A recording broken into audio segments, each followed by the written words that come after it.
y con su espíritu. Lectura del Santo Evangelio según San Juan. Gloria a ti, Señor. En aquel tiempo Jesús dijo a los judíos: mis ovejas escuchan mi voz, yo las conozco, y ellas me siguen. Yo les doy la vida eterna, y no perecerán jamás. Nadie las arrebatará de mi mano. Me ha dado mi Padre, y Él es superior a todos, nadie puede arrebatarlas de la mano del Padre.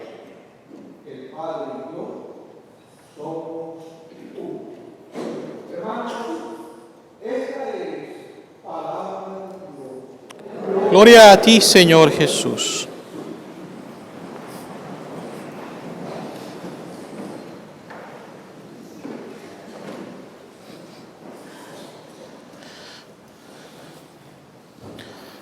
Para que podamos comunicarnos los unos con los otros de una manera eficaz, productiva, siempre tiene que haber una persona dispuesta a hablar y la otra a escuchar.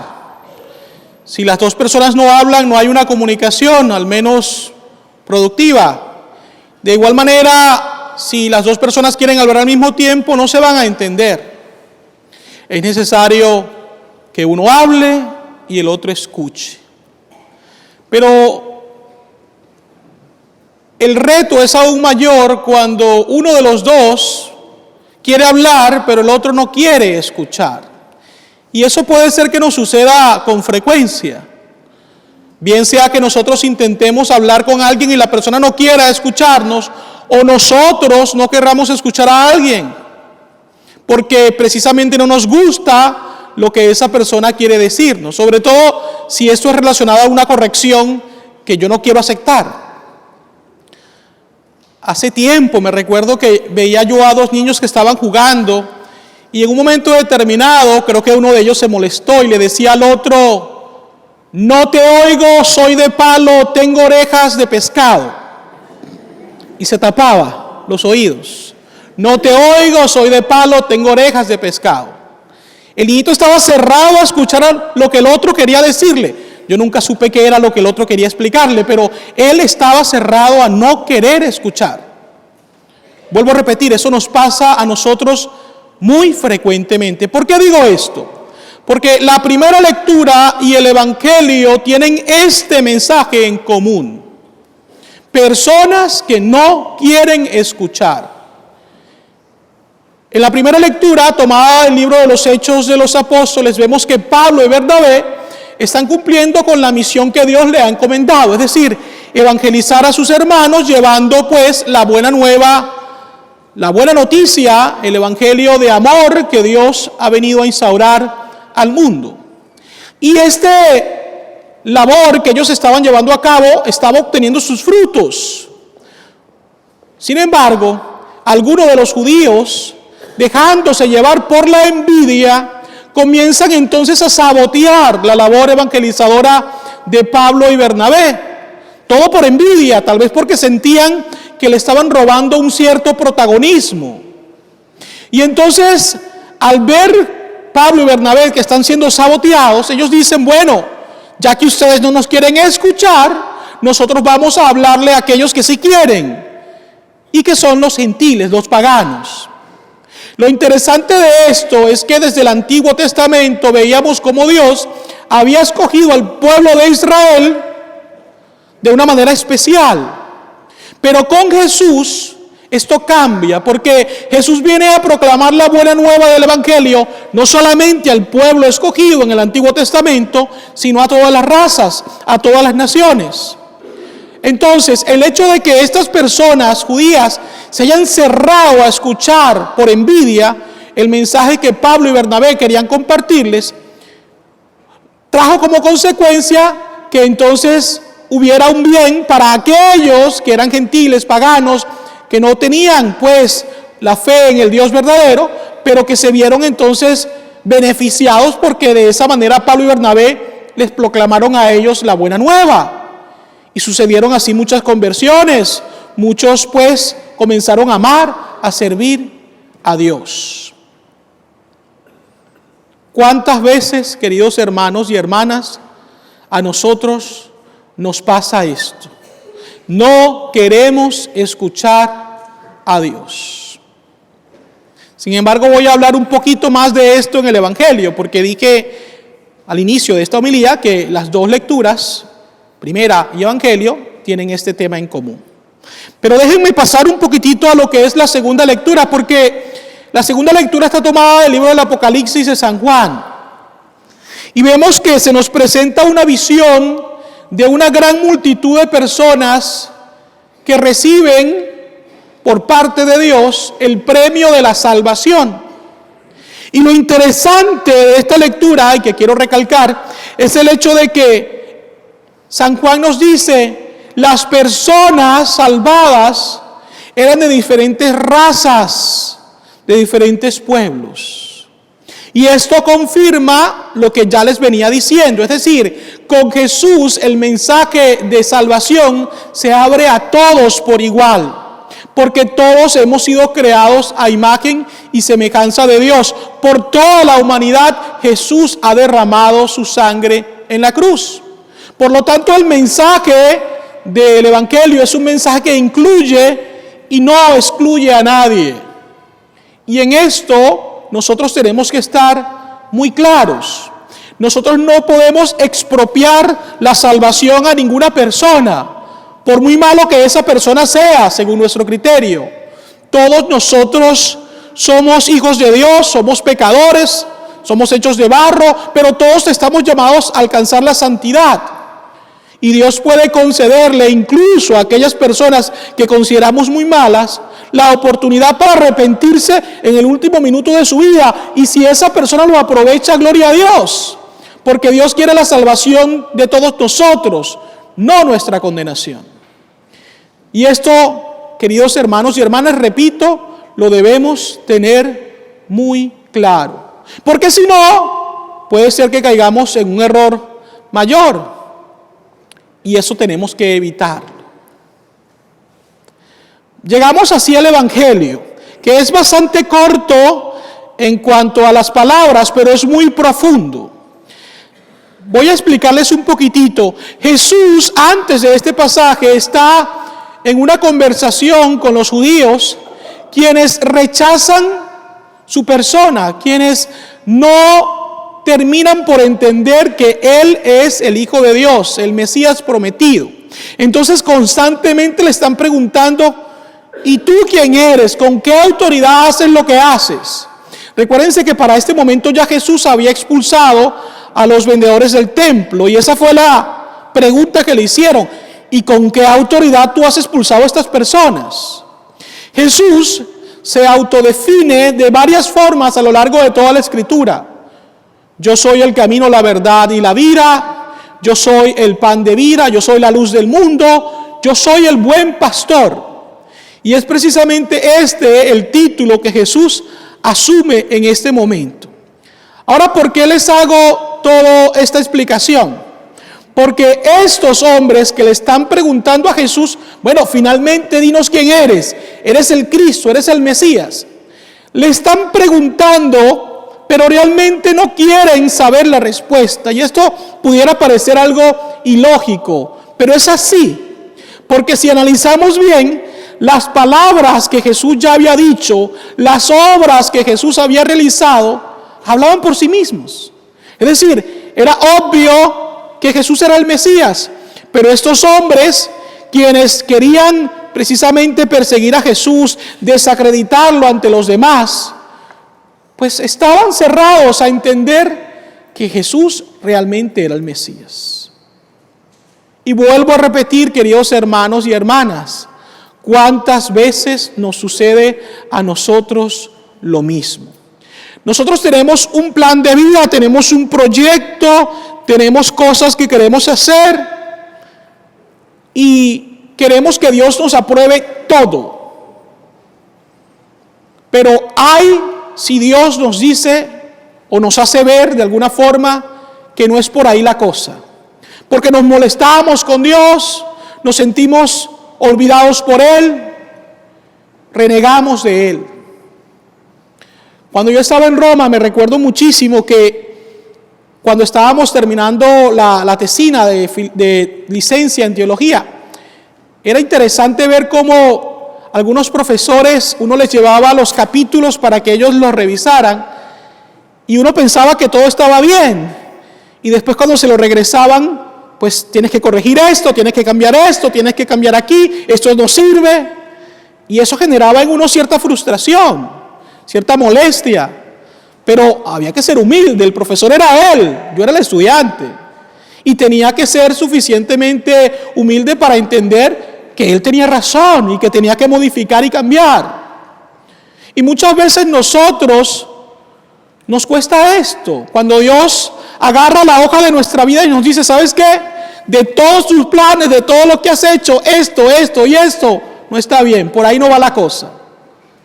Y nos molestamos, como les decía, y sentimos que Dios es el malo, pero realmente no es así. Dios quiere ayudarnos a que seamos felices, pero que seamos felices junto a Él. La frase que más me llama la atención de este pasaje del Evangelio es precisamente cómo inicia. Mis ovejas escuchan mi voz. Yo las conozco y ellas me siguen. Mis ovejas escuchan mi voz. Yo las conozco y ellas me siguen. Hace unos años atrás, cuando yo me encontraba en otra parroquia, conocí, pues, entre los parroquianos a un matrimonio muy bueno. Ellos eventualmente a los meses concibieron un hijo y después nació. Y al tiempo, cuando ellos venían constantemente a misa, porque iban constantemente a misa, yo fui a visitarlos a su casa. Y algo que me llamó mucho la atención era que mientras estábamos hablando, el bebé me miraba con atención y parecía que reconocía mi voz. Y llegamos a la conclusión de que desde que ese bebé fue concebido, ellos iban a misa, me escuchaba tal vez 3, 4 veces por semana. Luego entonces nace y lo siguen llevando a misa. Y era lógico, al menos eso fue lo que pensamos nosotros, que ese bebé estuviera acostumbrado en cierta manera a mi voz. Y eso me llamó mucho la atención a mí. Y me sentía hasta contento porque era interesante ver cómo, a pesar de que tenía meses o tal vez un año, me miraba con atención. ¿Somos así nosotros con Dios? ¿Somos capaces de reconocer la voz de Dios cuando Él nos habla? Porque fíjense ustedes, Dios nos puede hablar de muchas formas y maneras. E incluso voy a decir algo que parece ilógico, pero Dios nos puede hablar en el silencio. Pero es así, Dios nos habla en el silencio. Dios nos habla por la voz de la conciencia, cuando tenemos una conciencia recta, bien formada, Dios nos habla. Dios nos habla por medio de otras personas, por medio de signos, cosas que nos suceden, que tenemos que estar atentos para poder darles una buena lectura, para comprenderlas de verdad. ¿Qué voz estoy escuchando yo? ¿Qué voz me interesa escuchar? Porque si salimos de aquí, afuera nos vamos a encontrar muchas voces que necesariamente no son las voces de Dios. Y algunas de ellas nos llevan a odiar, otras nos llevan a la venganza, otras nos llevan a competir con los demás de una manera insana, a la injusticia. Claro, no todo lo que está afuera es malo. Caería en un error decir que todo lo que está afuera es malo. Hay también muchas cosas buenas. Pero para nadie es un secreto que, pues, hay muchas cosas que en ocasiones quieren robarnos la atención de lo que más importa, que es Dios y nuestra salvación eterna. Entonces, ¿qué voz estoy realmente escuchando yo? ¿Cuál voz estoy reconociendo? Yo las conozco, dice Jesús. Yo conozco a mis ovejas. La otra vez el Papa Francisco hizo algo interesante, así como es él. Él estaba en una audiencia general en la Plaza de San Pedro y ahí son miles de personas que van. Pero entre las personas que estaban allí en la audiencia había un sacerdote argentino, que es sacerdote de Buenos Aires, donde él fue obispo. Y resulta ser de que cuando el Papa va en el papamóvil lo alcanzó a reconocer y mandó a detener el papamóvil y le dijo: hey, vente conmigo. Y se lo llevó en el papamóvil. Qué contento pudo haberse sentido ese sacerdote de saber que el Papa, quien antes fue su amigo en Argentina, lo reconoció y le dijo: vente. Pero eso fue lo mismo que Jesús hizo con este hombre del Evangelio, Zaqueo. Cuando le dijo: Zaqueo, baja pronto, que hoy quiero quedarme en tu casa. Jesús nos llama por nombre a nosotros y nos invita a estar con Él porque Él nos conoce. El problema es que nosotros también alcancemos a reconocerlo, a conocerlo. Ese es nuestro reto. Pero para poder reconocer a alguien tengo que ser amigo de esa persona. Tengo que haber tenido experiencia con esa persona. Si no, es difícil decir: conozco a esa persona. Mis ovejas escuchan mi voz, yo las conozco y ellas me siguen. ¿Saben qué es fácil? Seguir a Dios cuando las cosas marchan bien. Cuando las cosas marchan bien es muy fácil decir: yo amo a Dios y quiero seguirlo. Pero cuando las cosas no marchan bien y cuando el seguir a Dios me involucra a mí sacrificio, entonces allí muchas veces no estamos conformes y nos quejamos. Yo quiero compartir algo de mi experiencia personal y con eso quiero terminar esta homilía, y lo hago realmente con mucha humildad. Pero quiero compartírselos porque creo que esto puede darles una cierta luz, al menos a algunos de ustedes. Yo ingresé al seminario cuando tenía 18 años y yo sabía que si Dios me daba la oportunidad de consagrarme sacerdote, yo no iba a regresar más a la casa de mis padres a vivir permanentemente. Yo lo tenía bien claro. Pero claro, yo decía: yo estoy entrando al seminario y Dios dirá si realmente seré sacerdote o no. Y el tiempo fue pasando. Y luego tuve que ir a Roma para hacer los estudios de teología. Y después regresé a Venezuela para ordenarme diácono en el año 2002. Y me ordené diácono transitorio antes del sacerdocio.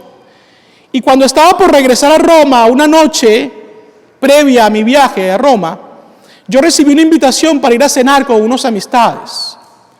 Cuando llegué a mi casa esa noche, yo llegaba a hacer maletas porque al día siguiente en la mañana me iba. Me encontré con la sorpresa de que mi papá se sentía mal y yo tuve que llevarlo con un amigo al hospital, a la sala de emergencia. Y estuve con él aproximadamente como hasta las 4 de la mañana, 5 de la mañana. Los doctores trataban de hacerles exámenes para saber qué era lo que él tenía. Parecía algo grave, pero no se sabía exactamente qué era lo que pasaba. Pero yo tenía un vuelo que tomar a Roma. Y fue un momento bastante fuerte para mí. Pero yo tenía que regresar, tenía que seguir estudiando.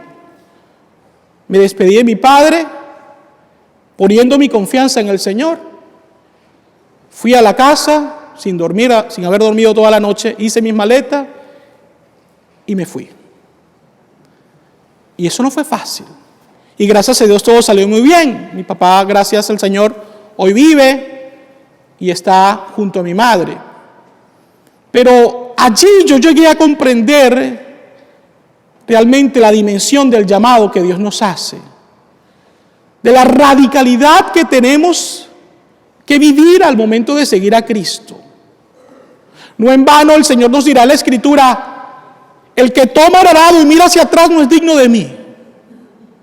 Y yo sé que muchos de nosotros tal vez hemos tenido situaciones difíciles, incluso en la misma iglesia. Hay gente que dice: por eso es que la gente se va a la iglesia católica, porque es que fíjense, pasa esto y esto y aquello. Mire, cuando su fe está fundada en la roca, no va a haber nadie en la iglesia que lo haga alejarse de Dios. Pero su fe, si su fe es una fe allí, una fe light, una fe que no está bien fundamentada, entonces usted va a aprovechar cualquier excusa para irse de la iglesia. Pero si su fe es sólida en Cristo mismo, no habrá ninguna persona que lo aleje de Dios. Pidámosle al Señor, pues, queridos hermanos y hermanas, que nos dé esa misma radicalidad para seguirlo a Él, así como Jesús la ha tenido para entregarse en la cruz por nosotros. Recordemos que el seguimiento de Jesús no es fácil, pero vale la pena. porque si nos mantenemos fieles, la recompensa será el cielo, la vida eterna junto a Él. Así sea.